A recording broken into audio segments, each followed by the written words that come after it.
Keberadaan pagar misterius yang terpanjang dan membentang di sepanjang lebih dari 30 km di Laut Kabupaten Tangerang seketika viral dan membuat geger publik. Siapa gerangan yang membangun pagar? Apa guna pagar itu didirikan? Menyulut beragam perdebatan di lini masa. Terlebih ketika para nelayan setempat mengaku tak tahu sama sekali soal siapa sosok di balik serta tujuan pembangunan pagar misterius tersebut. Dan saat melihat langsung lokasi pagar di perairan Kabupaten Tangerang tersebut, tim Insert Investigasi melihat pancang-pancang dari bambu berbalut jaring yang diperkuat karung pasir di bagian atasnya. Dari daerah pinggir pantai, keberadaan pagar ini sudah terlihat dengan jelas. Dengan perahu nelayan, tim Insert Investigasi tak butuh waktu terlalu lama untuk bisa melihat pagar ini secara dekat. Tapi, bagaimana bisa pagar dengan bentangan begitu panjang juga terlihat jelas dari daerah pinggir laut sekalipun? Tidak ada yang tahu soal tujuan pembangunannya. Pemirsa Insert Investigasi, kami berkesempatan untuk melihat secara langsung pagar bambu yang misterius di daerah Kabupaten Tangerang. Diinformasikan bahwa panjang dari pagar bambu ini sekitar 30,16 km dengan membentang ke 16 desa dengan 6 kecamatan di daerah Kabupaten Tangerang. Pemirsa Insert Investigasi, sekarang aku sudah menyusuri pagar bambu misterius yang ada di Kabupaten Tangerang. Bisa dilihat ya pemirsa ya, di sini cukup panjang karena yang kita ketahui juga 30,16 km panjangnya. Terus yang aku lihat juga di sini cukup kuat ya pemirsa ya, karena di atas sana juga terdapat pasir-pasir dan juga karung, serta terdapat juga sebuah jaring hitam. Bagi para nelayan, keberadaan pagar misterius ini jelas mengusik ketenangan mereka mencari nafkah saban hari. Jika dulu mereka bisa leluasa berlayar dan mencari ikan, maka sekarang ada penghalang yang membatasi gerak nelayan dengan perahu-perahu kecil. Terlebih ketika area yang dipagari disebut sejumlah nelayan sebagai salah satu lokasi di mana mereka mendapat banyak tangkapan ikan. Ini sejak 6 bulan yang lalu ya Mbak, pembangunan ini. 6 bulan yang lalu, berarti sebelumnya emang Bapak atau para nelayan yang lain tahu nggak sih Pak proses pembangunan ini oleh siapa dan bagaimana? Kalau proses pembangunan udah tahu, cuma kan yang saya dengar katanya itu PIK 2 ya Mbak. Adanya pagar-pagar seperti ini Pak mengganggu nggak sih Pak untuk para nelayan mencari nafkah? Kalau mengganggu jelas mengganggu Mbak ya. Biasanya kan kita kalau melaut itu langsung nggak terhalang bambu Mbak. Ini aja kalau kita lihat dari sini banyak nelayan-nelayan yang nggak bisa melaut ke daerah sini. Ini biasanya tangkapannya di sini Mbak, nelayan itu Mbak. Berhubung ada bambu-bambu, jadi si nelayan itu kebanyakan pada mencari keluar dari sini Mbak. Itu kan sangat jauh ya Mbak dari pesisir pantai, apalagi kapal-kapal kecil, kecuali kapal yang besar ya Mbak. Kebanyakan daerah Kronjo itu, daerah sini itu kebanyakan kapal kecil Mbak. Kita agak ke tengah, untuk mencari ikan itu kita agak ke tengah. Biasanya kita di pinggir lebih banyak, ini agak ke tengah, untuk biaya sholat juga lebih mahal Mbak. Terlihat gamblang, pagar ini justru seperti tak bertuan. Meski sejumlah nelayan sudah mengetahui proses pembangunannya sejak beberapa bulan yang lalu, tapi siapa sosok di baliknya masih berselimut misteri. Salah satu nelayan yang mengaku sempat bertanya kepada para pekerja pembuat pagar, mereka juga enggan mengungkap secara gamblang.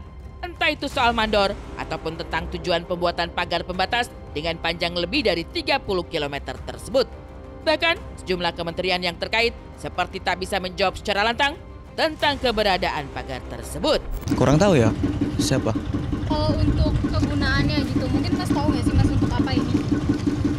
Kayak saya kan ngedengarannya mah kayak dibangun kayak proyek-proyek itu diuruk lah, gitu doang. Ketahunya saya itu. Ya kalau setahu saya, ya saya satu warga pribumi dan nelayan juga, itu nggak ada konfirmasinya. Bahkan pekerja saya tanya, ini punya siapa? Katanya nggak tahu. Ini bambu ini buat apa? Katanya buat patok. Saya tanya patok ini buat apa? Iya buat matok laut. Tapi dia nggak tahu nunjukin siapa mandornya, siapa bosnya nggak tahu. Cuma itu aja setahu saya.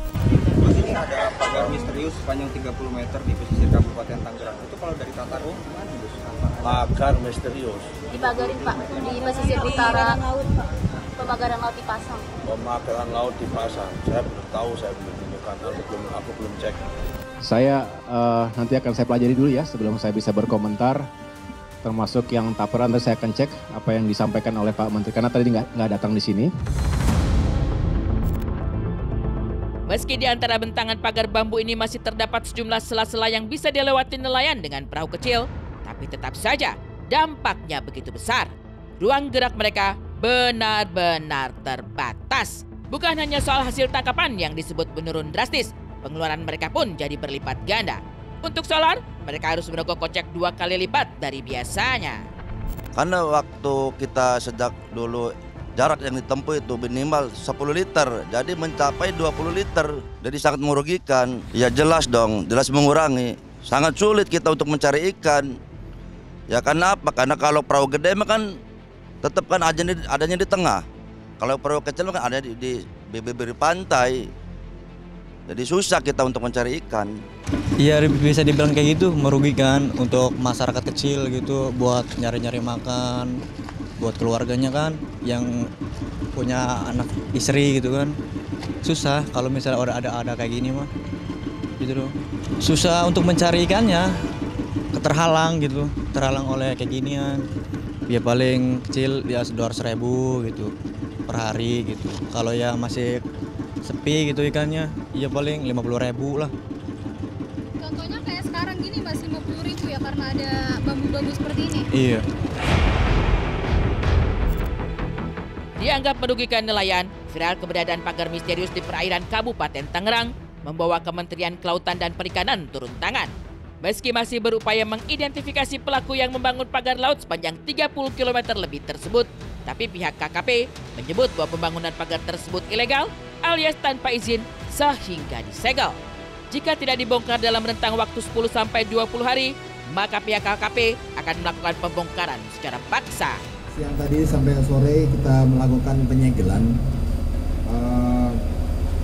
pemagaran laut yang sudah viral ini, dan ternyata memang kami wawancara dengan beberapa nelayan mengganggu. Pagar tersebut kami cek di KKP tidak ada PKK-PR-nya, jadi perizinannya tidak ada. Kami beri waktu ya paling lama 10 sampai 20 hari deh. Kalau bongkar maka KKP yang akan bongkar. Meninggalkan keberadaan pagar misterius di perairan Kabupaten Tangerang, seperti apa pula kisah dua emak-emak yang menyulap rumah mereka dengan karakter kartun idola, lengkap dengan segala pernak-pernik bernuansa Hello Kitty, juga Keropi. Bagaimana cerita Zailan Carrera dengan rumah dan pernak-pernik serba Keropi di rumahnya, serta kisah Mama Vira dengan rumah merah muda bernuansa serba Hello Kitty. Sekedar hobi atau sudah jadi obsesi? Nantikan kisah selengkapnya di Insert Investigasi setelah yang satu ini.